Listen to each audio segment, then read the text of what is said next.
This week, we interview Matt Alderman, VP of Strategy for Tenable. They're introducing Tenable.io, and we'll learn all about that. In our enterprise security news for the week, we've got a ton of stories to talk about. Let's see. Niara gets bought, Distil Networks, Red Seal, Sky High, Exabeam, Netscope, Looking Glass, Threat Connect, and Threat Quotient. We're going to talk about all those companies and more on this edition of Enterprise Security Weekly.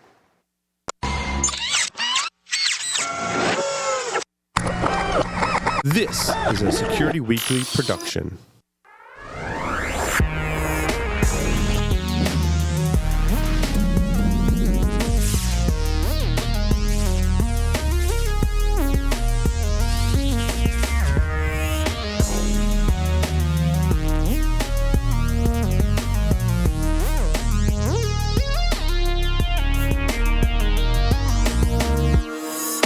This episode of Enterprise Security Weekly is brought to you by IT Pro TV, an easy, entertaining approach to online IT training. Access over 2,000 hours of up-to-date, high-quality video content live and on demand via Chromecast, Roku, Amazon Fire TV, Apple TV, PC, or your mobile device. IT Pro TV's premium membership grants access to all courses, transcripts, virtual machine labs, and transcender practice exams. Corporate and group pricing are available. For a free 7-day trial and 30% off the life of your account, visit itpro.tv/enterprise security and use the code ES30. Are you worried about PCI compliance? Does your development team understand or care about security? Are you ready to face a breach of your customers' sensitive data? See the worst that can happen before it does. Black Hills Information Security can help you help management see the future. Email consulting@blackhillsinfosec.com to find out how a web application penetration test can mitigate the risk before you go live.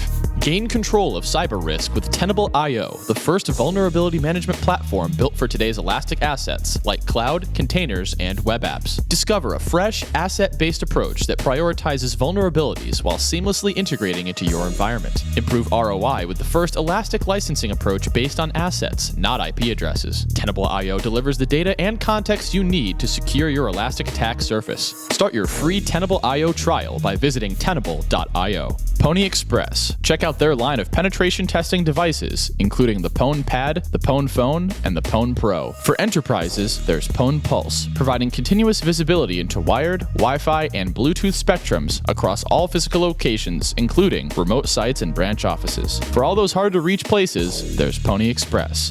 Visit them on the web at ponyexpress.com.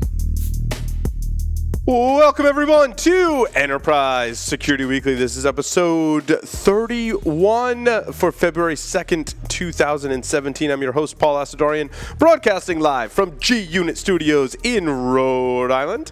Got a very special guest with us today. But first, on the lines via Skype, Mr. John Strand. John, welcome to the show.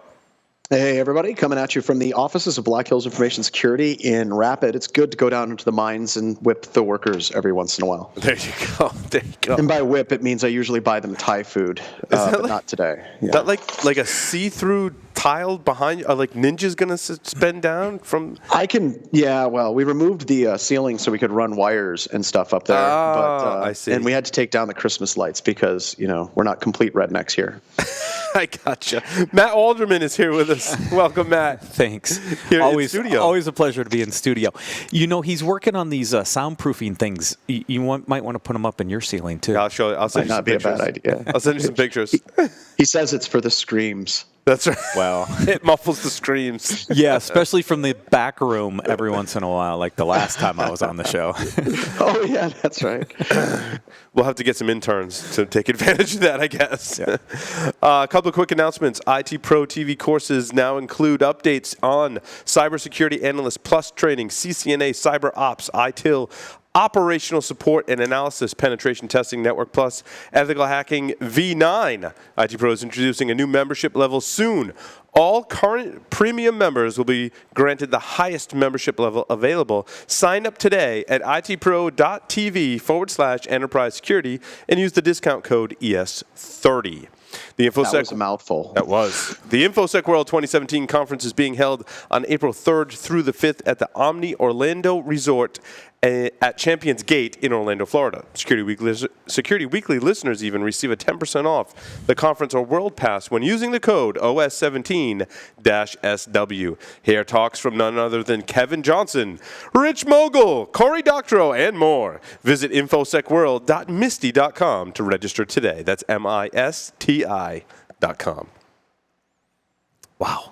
That was pretty cool. Huh? Yeah, right. That was wow. We're reading. Yeah, I got the teleprompter. I was wondering why, actually, the inside baseball thing, why my teleprompter wasn't going. I'm like, why isn't it just automatic? I'm like, oh, because I had the controls for that.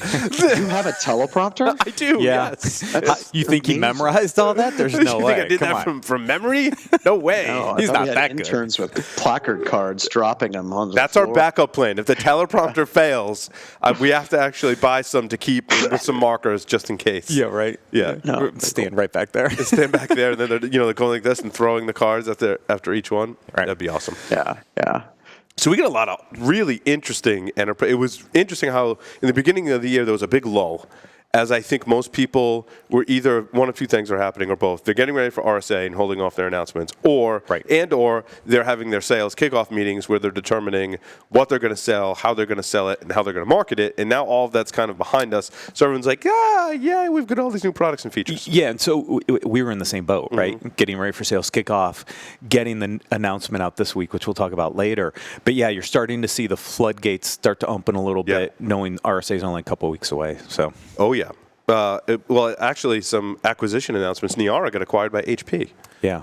Which I think is like Matt, I'd like to get your opinions, but this is a really, really good purchase, I think, by HP. Yeah, it's. I guess the question is, what does HP? What do they want to be, right? I mean, you think about the announcement last time I was here when they were looking at spinning off the software side of the house, and now. In really focusing on hardware, now they're moving over into IoT, which isn't necessarily a bad thing. I would like some direction on where they're going as a company a little bit. I guess this kind of fits into their current thought process, but still, I don't know if they figured it all out yet. I don't. But what I understand honestly, is it says that the acquisition spree continues with mobile IoT focused purchase. Niara is not necessarily an IoT-focused purchase, is it? I mean, not really. No. But you talk about HP not finding direction. How is that any different than it's been for the last 12, 13 years? It's kind of interesting. HP's been insane forever. And I mean, they tried to spin off their notebook division. Then they just wanted to spin off their printers, and they've been basically trying to sell and buy. I don't think that they have a unified idea as far as what they are, but either way, Niara, I like that product. It's a very, very good product, and it was another one that was combining the EUBA with some network monitoring, with some log analysis to basically detect threats. Is how I understood Niara when I talked to him at Black Hat last year. Right. So that makes sense with the ArcSight portfolio and all that other stuff, but that's also some of the stuff they've been looking to divest. So where does it fit into their current strategy? They just bought them to integrate with ArcSight, sell them together as a package, and eventually integrate them together. Because a lot of people, don't forget, will say, well, I want to cut back my ArcSight and I want to buy smaller, hipper companies doing cool things like Niara products instead of going all in with Splunk or Well, and how much was this? How much was this purchase for? Is it I don't think they disclosed.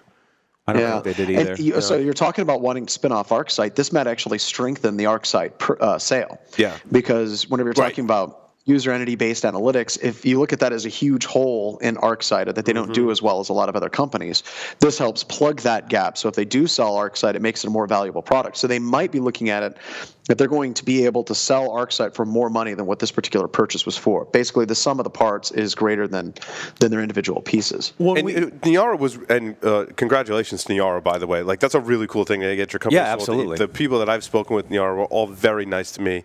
I disclosed, like, I do Security Weekly, but also we've got a startup, and we kind of overlap a little bit. So I'll tell you about my product. You tell me, and the person was, like, so nice. So we always knew that UBA was probably not a standalone market forever, right? No, it is a close adjacency to the SIMs.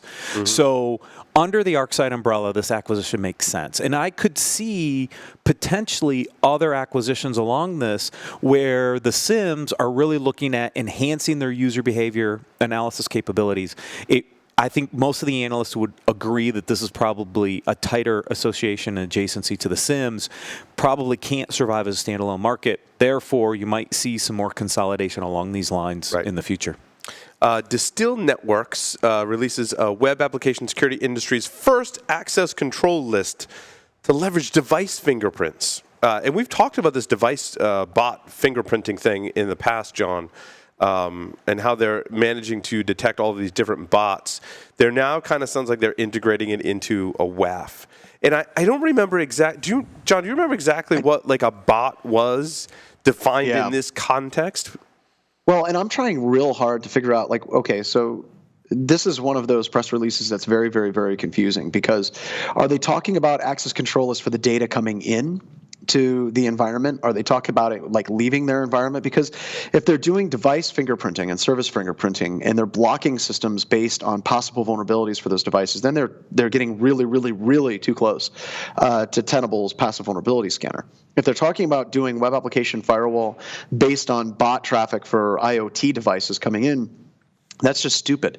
It's basically looking at a lot of the attacks that have happened over the past month and saying, hey, we're going to throw a press release and say that we have a product that does that, hoping that people will buy it quickly. So it's very, very confusing as far as what it is they're trying to do with this press release and what it is they say that they're trying to do. Yeah, it was bots in the context of information gathering and scraping. And John, it's the problem that LinkedIn has, where everyone's scraping LinkedIn with specific bots to gather information. They're able to detect that even if they're trying to mask. It's down at the bottom. Yeah. Okay. Yeah, I was trying to figure out, how does this thing work, right? Yeah. Is it they talk about this universal access control list. Okay, great. Does that mean I'm like a kind of a inbound WAF filter to block bots, known bots, without understanding where all the IP addresses of these bots are because they constantly change? Is that the service they're offering? It was hard for me to kind of really digest what was in there. Yeah. Well, and you also get into, is it behavioral based? For whenever we're talking about bot scraping, is it behavioral based? Is it based upon user agent string combination of all the above? How effective is it actually? How are you going to deal with a bot that actually is basically emulating Google bot and actually coming from a possible Google IP address and scraping your website? There's a bunch of things that, it's one of those things I would love to test and look at, but I honestly don't know how effective it is. But it's interesting. Interesting. Red Seal had a good day. The U.S. Department of Information Systems Agency, or DISA, has chosen Red Seal for continuous monitoring, which is interesting. They used the continuous monitoring moniker in this case for cyber network operations. And Red Seal plays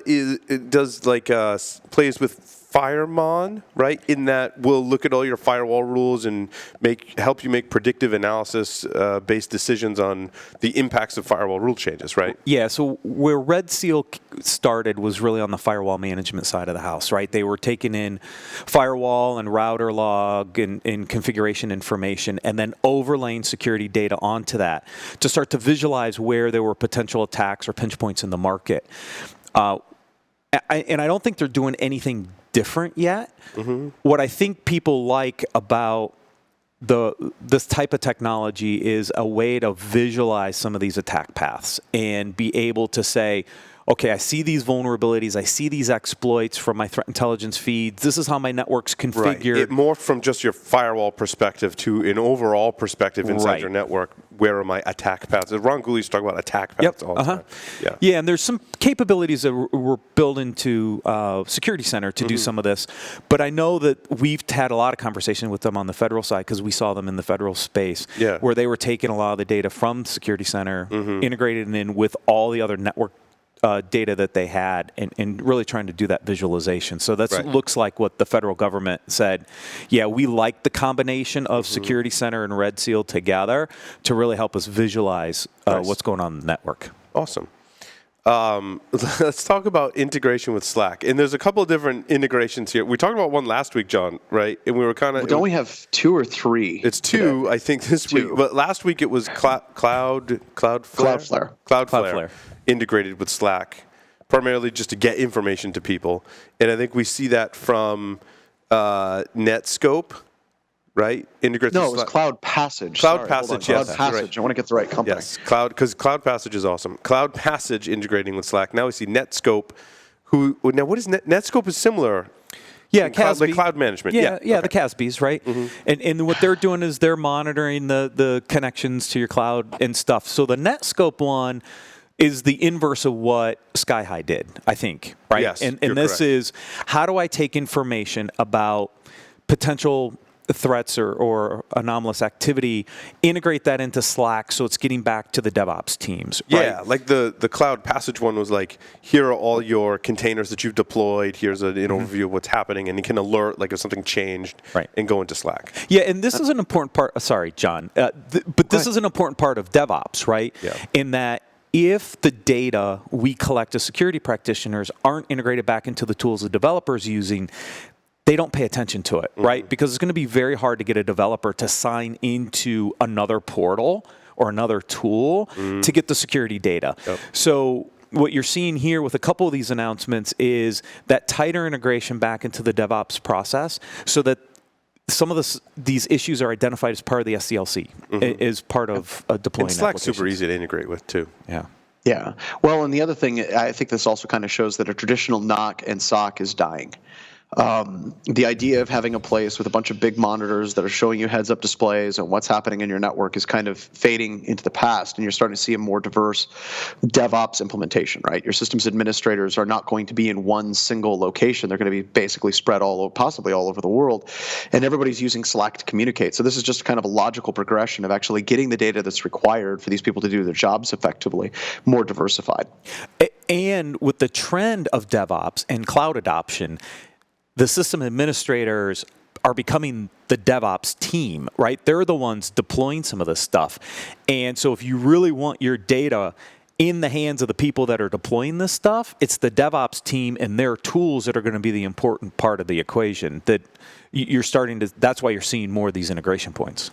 But now SkyHigh's integration was different. Different. They're the opposite, right? So what they're doing is saying, hey, we can now monitor the Slack communication like we do any other cloud service. And therefore, if we see activities or malicious activity in the Slack communications, we can actually start to identify some of that. And I think this is related to some of the issues that Slack had late last year with some vulnerabilities in the Slack service.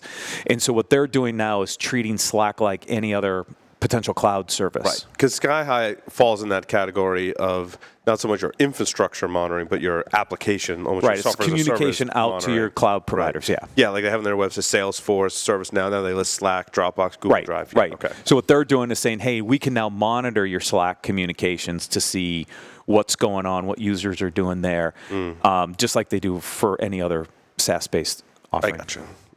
Yeah, kind of the opposite of what Netscope did. Cool. Exabeam. We talked about Exabeam earlier. We've talked about Exabeam on previous shows. It seems like to me that Exabeam wants to be like come to us for a lot of different security services, Yeah. right? We can do some UBA, we can do some threat hunting, we can do some log analysis. Like just come to us for all that. It's Right. it's all good. I think that they're scrambling, right? Because it kind of goes back to what Matt was talking about. With UBA by itself is not something that's going to be standalone for very long. And that's really what Exabeam kind of entered this market and was doing, and doing very well, especially integrating with ArcSight in particular, because ArcSight's usually an incredible pain to work with. And they did very well at that. And Matt, I'd love to give your impressions on this, but if you're looking at the products and services that they're basically trying to kick out, they have a log manager, the advanced analytics, of course. Now they're doing incident responder, threat hunter, and cloud connectors. And it looks like they had two choices, either continuing to integrate with other tools or B, trying to move into the space that, you know, they can actually do what those other tools are doing. I usually don't like it whenever companies start selling tons of products that stand on their own, but this seems like this is something they have to do very, very quickly, because it's just a short period of time before Splunk and ArcSight and QRadar and everybody has their full user behavioral analytics stack implemented in place, and then you got to start asking questions. Why would you spend more money for Exabeam? Yeah, exactly. The value proposition of a standalone UBA is where I think they're starting to struggle. So instead of saying, hey, I'm just going to be the standalone UBA, how do I compete with functionality of the SIEM and start to build an incident response platform in the environment. And so I think that's what you're seeing is, yeah, they still have the integrations, but they're trying to get more and more people into their interface so that they can drive the SOC and the incident response stuff, which is also what the SIMs are trying to do, right? The SIMs are still at the heart of some of these security operations centers. So if they can build some additional capabilities and continue to have the SOC analysts using them, it gives them more value in the overall equation. So, yeah, I think it's definitely where they're kind of heading right now. I think that they're starting behind the 8 ball. I think it's going to be a tremendous amount of work to actually make that successful. And I wish them the best because I do like their platform. We have a lot of customers that have them in place, and it seems to work very, very well when it's implemented properly, and it usually is. So it's kind of hard going up against the existing gargantuan monsters that exist in the SIM space right now. We even see this with Rapid7 in what they're doing with Inside IDR and Inside UBA and Inside Ops, right? Is they're trying to play up against the traditional SIMs, go after the detection and response market.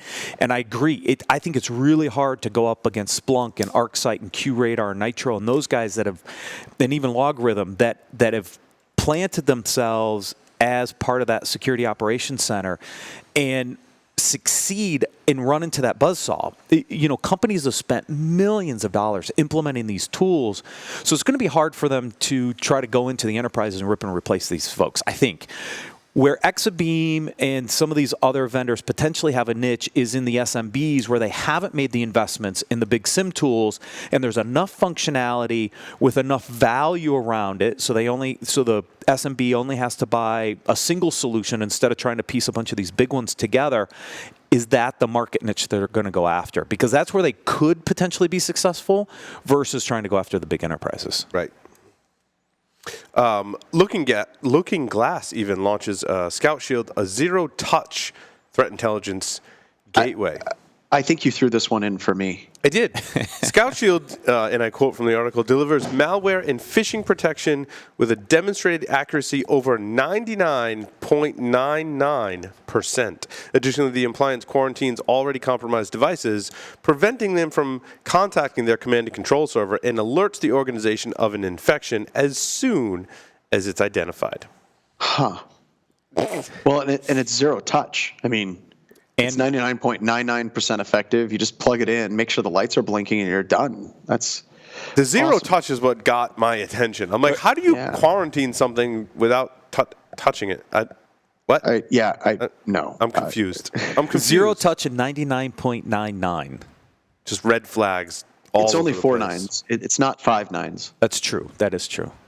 And I know that most people's spam gateways, they block somewhere in the vicinity of about 50,000 spam messages. So the question is, how many is this thing letting through if they try to say that it's only 99.99%? This is basically, it's kind of funny. We got to back up a little bit, right? We make fun of these marketing things because a lot of them are just insane. And this one is clearly insane. And unfortunately, it's not doing the company any favors whatsoever at all. Because I honestly don't know how good Looking Glass actually is. I don't know how good Scout Shield is. But for this particular marketing release, it's just one of those things that makes us want to run away from it as quickly as possible. Yeah, I agree. Their product offering is pretty confusing, actually, to be honest. Zero-touch operation. But they have flexible deployment options. They do have flexible deployment options. Dude, yes. And it can integrate with your firewalls. And, that doesn't require any touching of anything, does it? Unless they're auto-writing rules. But then they have to touch it or something. No, I don't understand the zero-touch thing. That's what got me. That's what flagged the story in my mind. Hold on. That's probably why I didn't pay attention to it until you brought it up. Why? Why use that language and then not really describe anyway? Dear Looking Glass, we would very much like to like you. But please help us like you. Yes. Your marketing team is not helping you at all. Help us like you. Yes, please. Help us like you. A couple of threat companies. Yeah. First up, Threat Connect provides enhanced intelligence through global context with Threat Assess and CAL. So Threat Assess distills multiple factors down to a single actionable score based on an indicator's average threat and confidence rating across all sources, false positive votes, and recent activity from your sensors. It also reports on why an indicator earned its particular score, providing valuable context. An organization can prioritize its responses by assigning risk levels to observed indicators. This is where I think the trend of threat intelligence that's just like, hey, we're going to take data from all these different places and we're going to tell you about what's bad, and you just go off and figure out how that relates to your stuff. I see a trend where threat intelligence companies are like, no, we're going to take it in all these. They want to be the correlation point, almost like a replacement for SIM. They want to be. Also, go ahead, John. They also want to be the reactive point as well. Yeah. And that's one of the things I thought was interesting about Threat Connect is it wasn't just an issue. Well, the idea that they correlate with your existing infrastructure and they tie that with the external threat intelligence feeds that they have, I think is interesting. But they also want to get to the point where you can actually make kind of IR actions as well and containment actions. Yeah, the best example of that is they do. They analyze your DNS traffic and blacklist and things like that. And when they see one come in, they can say, okay, well, that domain name's owned by this person. Let me go figure out what other domains they own. Oh, look, those are all spam, domains or botnet domains too. Let's just go add those to the blacklist before they're even being used. Right. Like, that's really cool. I mean, this has been one of the challenges of the threat intelligence market is how do you make the data actionable and relevant, right? And contextual information about the organization, about other assets, is going to be an important part for, I think, the threat intelligence market to continue to survive. Mm-hmm. We bought, think 4 years ago, and threat intelligence was a hot market, right? Lots of data, but what'd you do? What could you do with it? How do you make it useful? Right. How do you make it useful? What they're trying to do now is start to make that data useful so people can start to do something with it. And that's going to be important for survival. And integrations are interesting in both Threat Connect and the next one with Threat Quotient. Now, Threat Connect is a sponsor. We really like what they do. We've spent a lot of time with Threat Connect doing different things with them as far as content, and I really like everything I've seen. I like their whole attitude to the threat. And I thought, were one of the leaders in that market that said, yeah, we need to integrate because what was happening before and what some people still do today, not so good. Not so good. Can't make actionable. So they made that commitment. Threat Quotient is an up-and-coming player, or probably pretty well established at this point, too, that are essentially, if you read it, it's very similar to what Threat Connect is trying to do as well. Yeah, plus they announced their partner program, right? Ecosystem integration is going to be important, right? And I've been saying this for years, right? It's not about tools, it's about capabilities and integrating them all together to work together. And if you have good data, you need to integrate that with other data, again, for that actionability side of the house. And so they've made enhancements to the platform and announced a partner program so that they can start those integrations. And again, it's an important part of security. We can't continue to work in silos. Yeah. John, did you have something more on these two? No, I still wonder, I definitely think Threat Connect's heading in the right direction. I see a lot of other people that are trying to follow what they're doing. And Matt, kind of what you said is this was a big issue 3 years ago, right? Or was a big kind of buzzword. And I still think it is in the industry. The question that I have is, with a lot of these vendors, whenever we talk to our customers, very rarely do we have a customer that comes and says that they got tremendous value out of it. And that's part of the reason why we allowed Threat Connect to be a vendor on the show. But a lot of them, they just don't. We're not getting a lot of customers that are saying they got a great amount of value and it was absolutely wonderful, this product. A lot of them was like, yeah, it's on. We're probably not going to renew it. And that's kind of a scary trend that I'm seeing for this particular market area. Yeah, and what you're going to see now, and Gartner started this last year, and we'll talk a little bit about this in the Tenable IO section, is what you're going to see is the threat and vulnerability management markets coming together. This concept of threat and vulnerability management, one of the three pillars within security operations analysis and reporting. Because it's that contextualization to drive the right insight to help prioritize not only what's in the wild, but what is happening on my network based on my environment, so that it's more relevant to each individual organization instead of just a lot of threat data on the outside, which may or may not be relevant to me as a company. My question is, how do the integrations work and who becomes the master source? I agree I think with that's you. a discussion you and I have had in the past, actually. Yeah, and I don't know if we know the answer to that one, by the way. I know where we're trying to position aspects of Tenable in the new platform. I think Tenable integrates with both Threat Connect and Threat Quotient, correct? Yeah, I think so. I know we've done some work with Threat Connect for sure. But what I caution people, in fact, I was having a consultation with a company, and they asked me what advice do you have now that you've told us all about the market space? And I'm like, when you look at integrations, and not just in this space, in any kind of space, the devil's in the details.